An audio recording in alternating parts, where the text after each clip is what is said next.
See if people drink them. It's all good. All right, cool. So, good morning, everyone. My name is George Bell. I am your host and organizer for 1 Million Cups. It's a pleasure to be here with everyone. I'm really looking forward to our presenter for today. Had a chance to chop it up with him a little bit, and I think that he's just a really great entrepreneur. So, I'm looking forward to having him present with us. So I'll kind of start off just by telling you a little bit about what 1 Million Cups is. We'll tell you what today will look like, today's agenda will look like, and then we'll get into our presentation.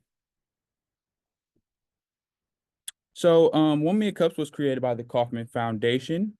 It has over 100 plus communities in the United States, including here in Chico, California.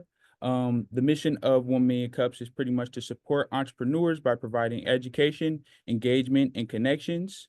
It started off, like I said, as a small program in Kansas City, and then has grown to 100 plus communities, including here. So very privileged and thankful to have this program here in our community. And we're really just trying to continue traction and continue to give entrepreneurs opportunity to come present with us.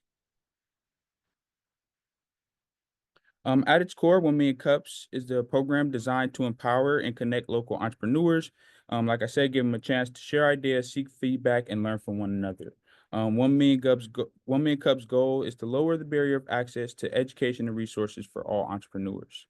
We would love to give anyone who you think would benefit from this opportunity a chance to check us out at 1millioncups.com/Chico. There you can find the application. You can see what other presenters that we have in the pipeline. Always feel free to come by and give feedback to our entrepreneurs that we have here, okay?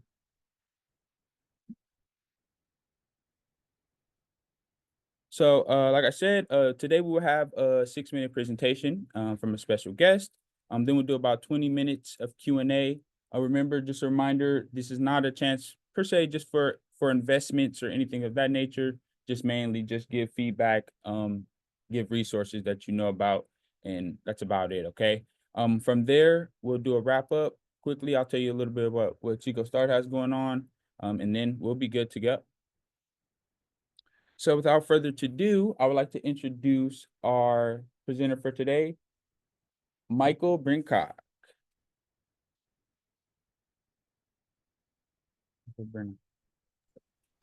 Thank you, George. Absolutely. I'll go ahead and drop my screen. You should have access to share already. Okay, give me a second. I'll start the screen share and start the slideshow. Let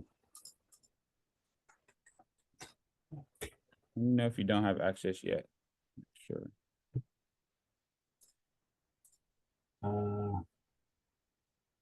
Let's see, video. Oh, share screen. There we go. Okay. Yeah, try now. All right, can you guys see my screen? Yes, sir. Okay, well, thank you and everyone, and good morning. My name is Michael Brennock, and I want to give you a presentation about a prototype I've been working on that I call the AI Pi. My goal is to, well, I'll build a machine that lets you take all the power of a large language model and put it in your hand without having to rely on access to larger systems or even access to the internet. So the way I see it, the problem, we have online only models like ChatGPT, Meta, Claude, Gemini, and they're great systems. And the downside is that when the internet goes offline, or when one of these systems goes offline, we don't have access to this very powerful tool. Part of my inspiration for this idea was sitting through a training call with my fiance, and when the presenter was forced to improvise when ChatGPT went offline for some reason. So I thought, what if you could access that same technology in a device that you own that doesn't require a connection or a service contract? And I did some research into it, and I found that not only are there a lot of like proprietary models like Gemini from Google, there are also a lot of open source models like Gemma from, I'm sure everyone and their mother has heard of DeepSeek by now, but I've been doing, but like, and while DeepSeek R1 does offer like a similar like prompt as a service business model, you can still go, and it originally started as a model that people could download through and work through open source tools. So my point is that these large language models are available if you know how to look, where to look for them, and you know how to configure them. So my solution is what I'm tentatively calling the AI Pi. I can, like I said, I can download copies of the large language models from certain systems, and I can install them on microcomputer like the Raspberry Pi here. What I've discovered is that I can extend the functional performance of it by using an AI expansion board, like the provided Raspberry Pi AI Plus kit. It's a special coprocessor, kind of like a graphics card, that adds additional functionality and optimization for those routines. So my goal is to build a, the neat thing about this is that the Raspberry Pi is a very energy efficient device. I did the math on like the volts it runs, and it runs for about less than $1 worth of electricity per month. And if you look at some of the other larger models, you're starting to pay like $10, $20 a month for Gemini Advanced services. So you may pay a little extra for a device like this up front, but in the long run, you can start to save a lot of money if you plan to invest in large language model technology for your business. Or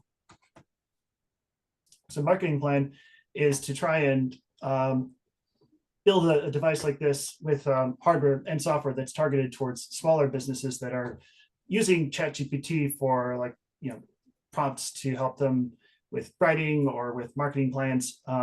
But they want to, and they are leveraging those tools already. But I also want to market to people who are concerned about ongoing subscriptions, costs, unpredictable services outages, or the other concern too would be privacy.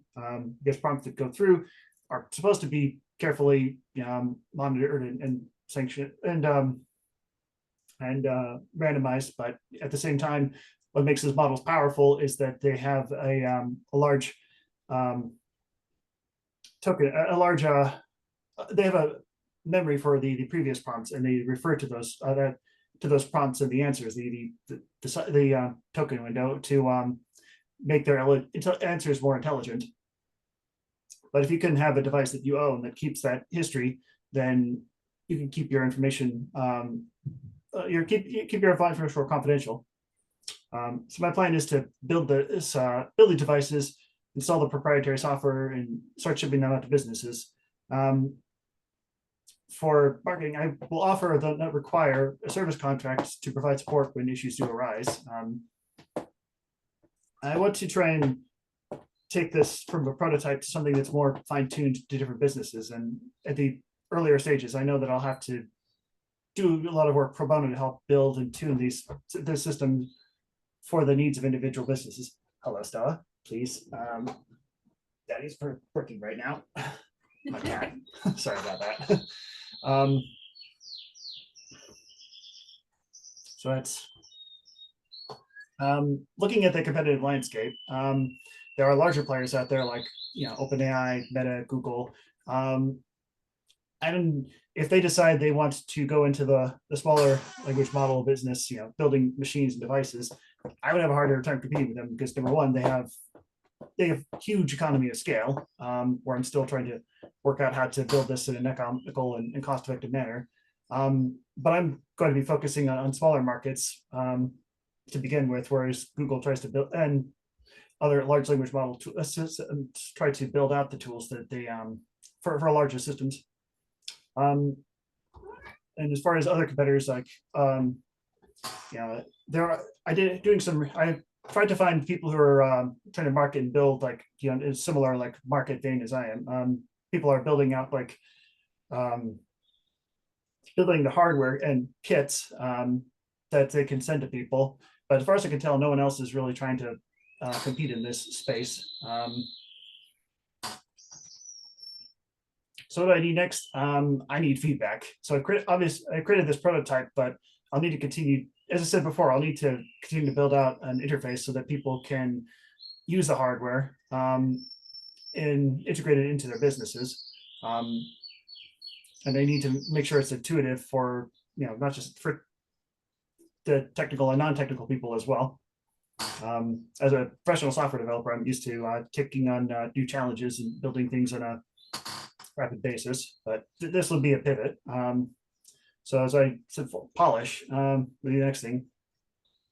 So I need to leverage large language models, but when I'm working with a lot of the open source systems, they don't have a lot of the same, we'll say, safety features or filters that are built into them that ChatGPT and Gemini have. So if you ask certain questions that theoretically the LLM can answer in part as part of its training data, but it shouldn't. It has other safety features that will try to do that.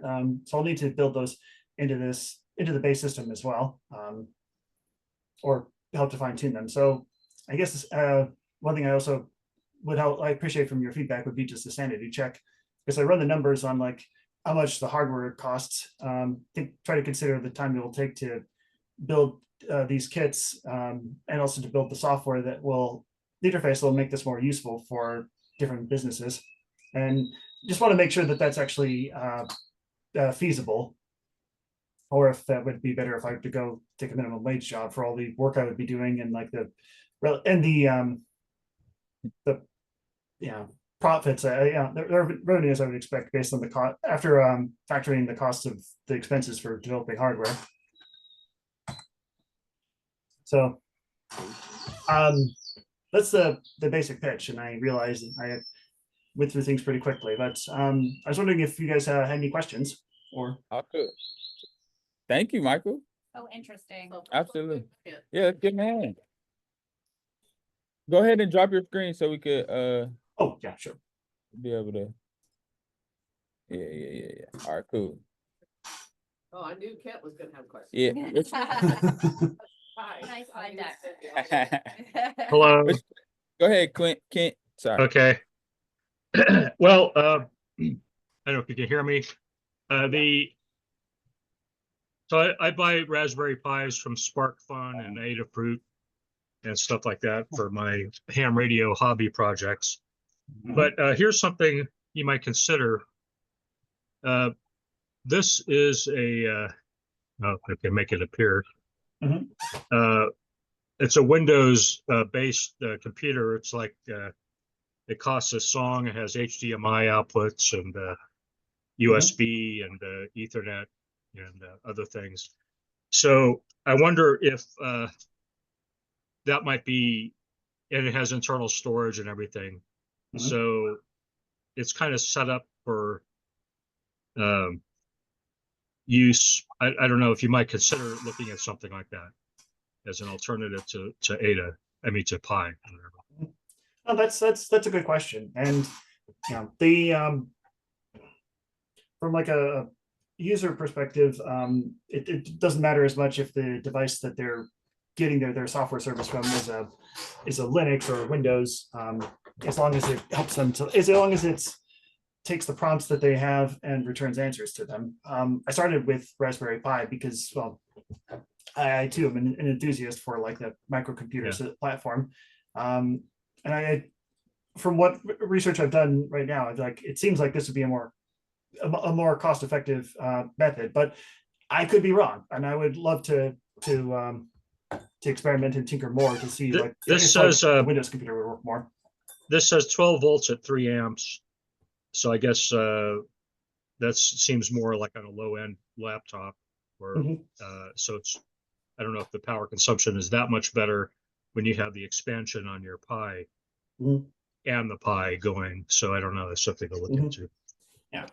Well, part of the reason I also wanted to leverage the start with the Raspberry Pi is it also has a as I said, it has they've recently released an AI coprocessor that offers 13 or 26 teraflops of additional power, which can processing power, which can enable like faster and more accurate responses. So, all right, cool. But it is good to Yeah, it is a good question to consider, like Windows, because if the Windows microcomputer has access to more RAM, one of the big bottlenecks for running larger, more performant models is that they need a lot of extra RAM, and you can get that with extra Raspberry Pi kits, but the RAM is like soldered into the board, and you can't expand it Right. like with most computers. So yeah, and don't be too overly concerned about the safety filters, because I whenever I want to do like a editorial cartoon and I want to have like Javier Milei with his chainsaw or something, it says, oh, we can't do that because blah blah blah, don't I get frustrated with those things. But I anyway. can understand that there will be a certain how do I put this? Yeah, they say if you're writing comedy or writing a fiction, like, know your audience, and I Yeah, understand right. that for some Make it audiences, optional. For some audiences, I can understand why filters are required, and for some, not having a filter might be a bonus. So I see where you're coming from, and I appreciate your feedback. Ooh. Okay. Go ahead. Question, Matt? Hey, Michael, good morning, good job. I really like the fact, I can tell that you've taken, feedback from a lot of different people and incorporated it into your presentation. So good I was job. like, now you guys Thank see you. me at school too and the office.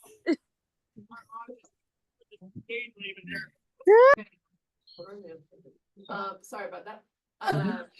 Okay, so, for those in the audience that might not know what Raspberry Pi is, can you explain that in, a little bit more detail? Oh, certainly. A Raspberry Pi is a kind of microcomputer. I have another one right here. Let's see if I can. That's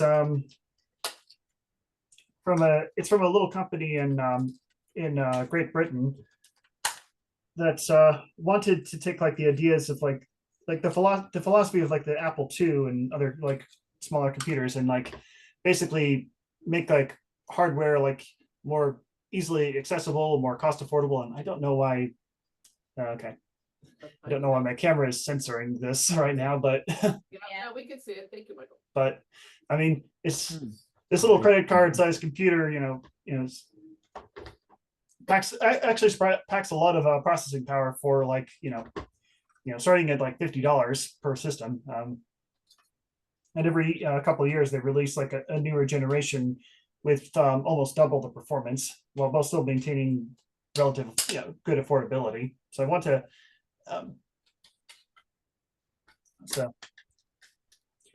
and they instead of like most like laptops, which run like Windows laptops or Mac, they run an operating system called Linux, which is open source. It's rock solid. Even Microsoft is starting to integrate a lot of parts of Linux into under the hood.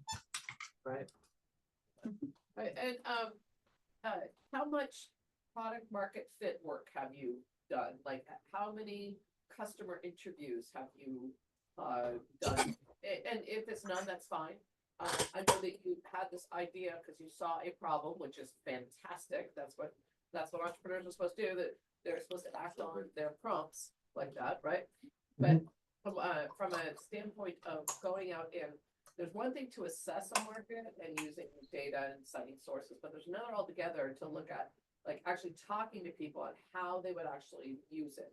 I'm not saying your hypotheses are wrong. I'm saying it'd be good to understand how many people you've actually talked about this. No, that's a fair question, and I need to talk to many more people. I've only talked to a couple of different people about it. I mean, part of what sparked this idea was just talking to like we go through like a presentation and through like a online conference and seeing like the use case where someone was trying to reference ChatGPT but was unable to because the system was offline. So I figure what if I could build a similar system where you have like where you make your prompts to a website or a web server, only it's a web server that's on a box you own. And that's I know it's part of the sales pitch, but I've also talked with extensively with my fiance about like the use cases at her company, which without getting into too many details, they're trying to invest in large language models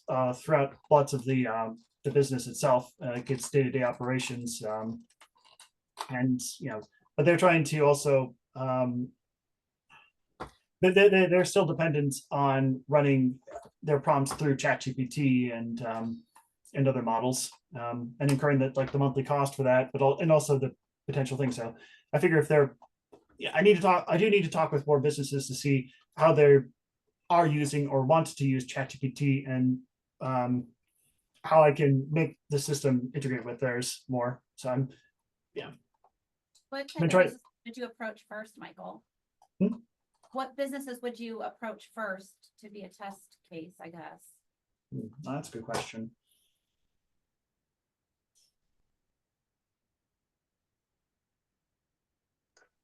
Ideally, I would be networking with companies that are trying to integrate with AI right now, that are using ChatGPT prompts as part of their workflow, and seeing if I can get my device to interface with theirs. And I apologize. Part of the reason I'm I wanted to demonstrate more like a more friendly like front end user interface, but I've been trying to work on the plumbing underneath. And and most people, it's a metaphor I've come to recently appreciate, like porcelain versus plumbing. Like most of the time, when you go to the bathroom, just say to wash your hands, you see the porcelain, sink and like the faucet, but like, and those are important interfaces to washing your hands, shall we say. But there's also a lot of plumbing underneath that is, most people don't see. Most people just take for granted until like it's until they need to work on it. So I need to, and a best part of my thinking, my marketing strategy is to build this as a kind of plumbing tool for, that can interface with where businesses are already using AI or seeking to use AI. So, and Sherry, I saw you had a question, and Kent will I see your hand raised as well, but Sherry, what was your question? I just wanted to get a better idea of who is your target audience, because I know you mentioned small businesses and then companies who are already utilizing ChatGPT for prompts. I know that the CSUs just landed a contract with OpenAI to get it integrated into the universities. So maybe meeting at some of the college universities to see how your programming and software on the front end is user friendly, because it just seems somebody from the outside, it just seems kind of complicated. So it seems like it kind of needs to be simplified for small business owners to see the value of what you're offering. No, that's a good point, and I will work to make sure that to improve the user interface, to make sure it's as easy for people to understand and to adopt as possible. Yeah, because like I use ChatGPT for prompts, and I use it quite frequently, especially for my students. But it's like somebody like me who also has a small business and does inventory. What I'm saying? Like, what would be the base price for a small business to do business with you? And then you're talking about building customized specific software for that company. It sounds like you're looking for an already established, well-oiled machine to kind of integrate your software into, not really somebody who's starting off. You know what I'm saying? Yeah, I see what you're saying, and I could see how the benefits of pivoting to the simpler use case of like a one small business owner who wants to make prompts to ChatGPT, but only instead to make them to this smaller device that can retain like the information they need. Right, because I know like data collection and privacy and security is like a big concern, especially everything going on within the internet world right now. So it is like very appealing. But then again, as a small business or a company, it's like, what benefit do I receive from investing in this company and utilizing it? To kind of add on to that, maybe a good exercise for you is to kind of sit down, either you or to ask somebody who is a small business owner, like the issues they might have, then Mhm. cross it with how your product can fix those issues and use that sort of as a marketing, as a base for your marketing strategy, because AI is a very confusing thing for a lot of people right now. I think I understood about half of what your project was saying. I'm also not a tech person, but I am a small business owner. And I know how to, I use ChatGPT and I use AI for all of that. But how yours specifically stands out is it's offline, but I don't quite understand how that's gonna fix my problems. You know what I mean? I'm wondering if small Okay. businesses are your target market, Michael. Yeah. It seems like when you were talking about that rang a bell for me, just because we host Yeah. conferences. Yeah. In the instance that somebody is a bigger company is hosting a conference and something happens and then they've got this Raspberry Pi AI as a backup to use, right? I don't know, maybe I'm off. No, off my target. mind, no, my I'm mind like, was maybe going like somebody around. like Sheree or you, that it wouldn't be helpful to you. So I guess that what Eva's trying to say is like, you really need to hone in on your product market fit. Yeah, That I doesn't ag- look like. I agree, and it sounds like that might even be usable for concerts or festivals that are in rural Mhm. areas, because they lose internet and power a lot. Yeah. So Ooh, it's yeah, so I'm on these calls with with all my rural counties. Yep. And we often have problems. Say that. We often have problems with our Zoom and other things, or when they're trying to present something. It's not just broadband, right? It's also just access in general. And Mhm. so so to take off on what everybody else is saying, and let me just introduce another topic. It's similar, is risk management. I think that this product would be, and service, excuse me, would be, key for people, especially with how uncertain our world is. I keep saying every day, I think it's worse. Certain things are not gonna be regulated as well, certain things aren't gonna be monitored as well, certain things, we're already seeing that, right? And I feel like your device could actually also be part of a risk management strategy for any size business, I'm thinking financial and right? And then on a completely different note, something else I picked up from your conversation, so I'm sorry I'm throwing so much at you at once, is Mhm. that when one thing to point I believe you made, it was about how much energy that the typical, large language models and things like that use, and how this reduces that significantly. From $20 to $1. That was Right, the I thing mean, I was gonna Those point out kind of too. things, yeah, and when, Google and those guys were buying up nuclear power plants because their data centers, no lie, truth, right? Because they need the energy to run those. And I'm just thinking about, wow, what a great strategy something like this could be for having a more diversified and secure model. Mhm. Okay, so those are just my thoughts. It doesn't mean I know anything. I just. No, it's a good point, and I appreciate and I appreciate you emphasizing the security aspect of this, where these models are able to be run reliably on remote networks that all too often are disconnected from the internet.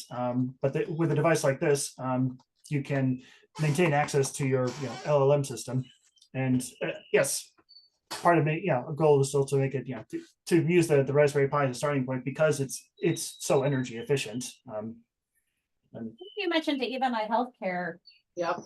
That was good. mainly, I do want to give people the ability to have to take ownership of the technologies like the large language model, and not to have to completely rely on larger companies that build these models and provide them and rent them out to people for like $20 a month. Because Kent has a question. Kent? yes. Okay, but listen, you have a lot of great ideas that kind of dovetail with what I was thinking. But now that I've got the nice ocean video behind me, I'm nowhere near the ocean, but offshore stuff. So people that go to like Nicaragua for a cheap, expat lifestyle and whatever resort town. in Eastern Europe or South America, or whatever, they might want to have access to this stuff. It's just like if they're going to be a coding, yeah, they don't want to have whatever they're developing available out in the universe, but they could have it being developed with the help of the large language model. Like for instance, I was starting a project on OpenAI, ChatGPT, and then it went down for a couple of days. ChatGPT did, just universally, and so I had to switch to Gemini, which I actually found to be better for coding in some ways. And then now I hear Claude Sonnet is, but so whatever you choose your model. But if you could target it for something like coding or for whatever offline thing that could be done offshore, maybe that would be something to look at too for expats. Anyway, no, that's and the privacy is good too. I like that. Yeah. Yep. No, I mean, Military.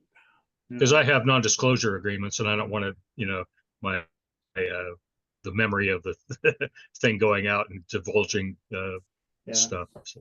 I mean, I without speaking of non-disclosure agreements, without getting into things that I've worked on in the past as a consultant, like keeping private data on the company network, making sure that user data is not exposed wasn't and still is obviously a large concern. And once in a while we would have a close call, and thankfully nothing, at least on my watch, that got onto the public. But if things, people have been a little less diligent, could have been much worse. And meanwhile, when we're going through prompts, you have to be disciplined and not put too much out there, otherwise it goes into as part of your request to the public internet. And yes, things are supposed to be secured through SSL connections, but data breaches continue to happen, and we have to be able to to plan for that. And having devices that run those prompts more locally, keep the data secure, at least that reduces a point of failure. So, and helps things you prefer. And I saw the hand raised. One quick question to follow up. Yeah. Oh, so ease of use, because a lot of these are, you download something off of Hugging Face and you got to install it and go through Docker. A lot of that stuff, I don't think a lot of people know how to do all that correctly. So if you've got a pre-built, here's a box, start playing with it, treat it like a web server, local web server somehow, that would be awesome. So. Yeah, that's my next goal, and that was something I was trying to work on before the presentation today to show off, but it wasn't working, so I'm gonna have to save that for next time. So Michael, with this device, you wouldn't need any internet connection, right? That's correct. Okay. What do you propose for your ongoing service, or how do you propose to do updates? Since the model will be static when you hand it to them, right? And it'll develop as they add stuff to it, but it'll probably need updates. What do you if you described it in the presentation? I'm sorry, I wasn't paying attention to that part. Oh no, that's fine. That's a good question. I have an answer for it. I just didn't think to put it in the presentation slides. I would still, to everyone, I would provide core version updates and security updates for free, because that's not just the right thing to do. That just seems like good business sense to for customizations and extensions. I would make contracts with different companies to add new features based on to the core functionality of the software. So the user front end would have a kind of website that people could make their prompts to. As people make certain requests, can negotiate what those new features would look like, and while different companies would have first pick on those customizations, I would reserve the right to add those extensions to future I guess enhanced versions of the software that would add those new features as they come. And I'm kind of I need, and this is a case where I need to, as you mentioned before, I need to go and talk with more people about use cases and see what they need to get a better, a more concrete understanding. Hmm. And over time, yeah, just try to, yeah. Part about my goal is to like take ideas that that a lot of like smaller businesses have, where they get extensions and customizations and ideas from like, for requests to different customers, and then over time that they use that to like enhance the core quality of the software. Because if I kind of am like getting a good insight on what the device is and does, the first thing that kind of comes to my mind is like, in case of a tragedy, you might need, disaster, or, knock on wood, the end of the world. You might need a device like ChatGPT to help you create a recipe or how to start a fire, things large language model to kind of give you tips and advice on, and you can maybe market and package it like that as a that thought has crossed my mind to preload the data. yeah, survival device almost. Yeah, so how to restart civilization in a box. yeah, You know what? That's not a bad idea, especially for these wildfires going on in LA and in these communities that are offline, who the power is not being restored in a fast enough manner to get these businesses back off the ground and support these people's like exactly. infrastructure. So you may, and I know the Red Cross is always open to new technology. So maybe seeing how you could assist with like a disaster response for wildfire in whatever community that you're in, maybe pairing with the prevention, climate prevention area, and at least pilot running testing that way to see, because like even if you were to present this over in North Carolina where they're still rebuilding from the hurricane and having issues with power, like those are ways to get the information you need, see how it's useful for front end users, you know what I'm saying, like business organizations and everyday people. That's essential, and especially if it's $20 a month compared to what we're paying for PG&E, like I'm gonna go with your product. So that's just an idea, but George, you sparked something there, and that's very true. Yeah. All right, Public good. safety, Absolutely. even the fire departments could possibly use this. Or CAL FIRE, because they just redid all of the maps in California that are fire prone, and storing that type of information. Michael, go look at a website of a local company called Rescue 42 and another local company called MTech. They're both providing like Rescue 42 provides like microgrid-ish styled cell units that leverage Starlink or setting up in any remote area. And they provide them to people all over the world, and mostly disaster response. They're here in Chico by the airport. They're here in Chico, by the way, out by the airport. Another company out by the airport is called MTech, and MTech builds custom fire rigs for CAL FIRE, US Forest Service, high-end insurance companies like AIG. So people that like say live in gated communities or Beverly Hills, they have their own fire department that's separate. It's like it's a private.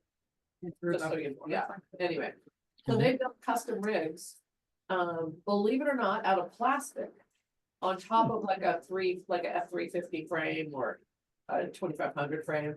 And they weld plastic, but it makes it lighter. It makes the vehicle, and they also own proprietary IP around nozzles. Right. Anyway, all of which to say they have large contracts that provide these. Both of them do, right? Provide kind of a one and done, right? Based on their customers' needs. So the best way to figure out your product market fit is not only see who your customers are, but see who your customers' customers are. Does that make sense? Yes. Okay. And then, and so when you think about things that they could be adding on to these packages, right, that they're selling, so to speak, this could be something. This could be an interesting exploratory conversation with both of them. To be honest. I mean, because think about it, where a fire and disasters are often where everything's been melted down because of fires or ripped out of the ground because of tornadoes or whatever. And often, you're also working in very remote areas. And so they might need their own little microcomputer for these type of things. Right? I just an idea. Yeah, well, and building on that idea a little bit as well, if I don't know how much AI could do, but having some sort of reassuring of everybody knows something in a disaster situation, being able to be helpful, I know, to a lot of people. I used to cover mass floodings and stuff in Oklahoma, and there would be people up it, like stuck at their house for days, just going, I don't know what to do, and panicking and not having anybody to talk to or anybody who knows anything. Having an AI that, available for them to be like, all right, I'm stuck on my roof, what do I do? So just basic setup instructions of, a little bit doomsday prepper, a little bit, okay, this is what you need to do, this is what you need to look for. Your personal assistant to an emergency situation. They also have subsets of the internet, like all of Wikipedia on a CD or something, or DVD, and you could have that where you have like a portable, the internet on a disk type of thing, that you have it as your data set. Own virtual step-by-step emergency rescuer. I love that. Cool. Well, we're coming up at about 10 minutes left, so we'll probably wrap it up here again. Thank you so much, Michael. I'll go ahead and kind of share my screen and do a little bit of a goodbye. Good job. Thank you, George. Thank you, everyone. Absolutely. So Great idea. For sure. Very. cool. So just want to give a quick thank you from myself and our chapter lead, Eva Shepard. If you are interested in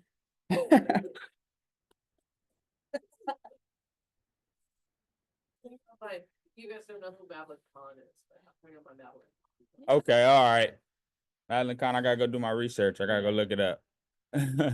So if you would like to be a Million Cups organizer, we would love to have you on the team. Pretty much we're just looking for people who are, interested in helping us find businesses and bringing them on the platform. So if that's something that interests you, reach out to me.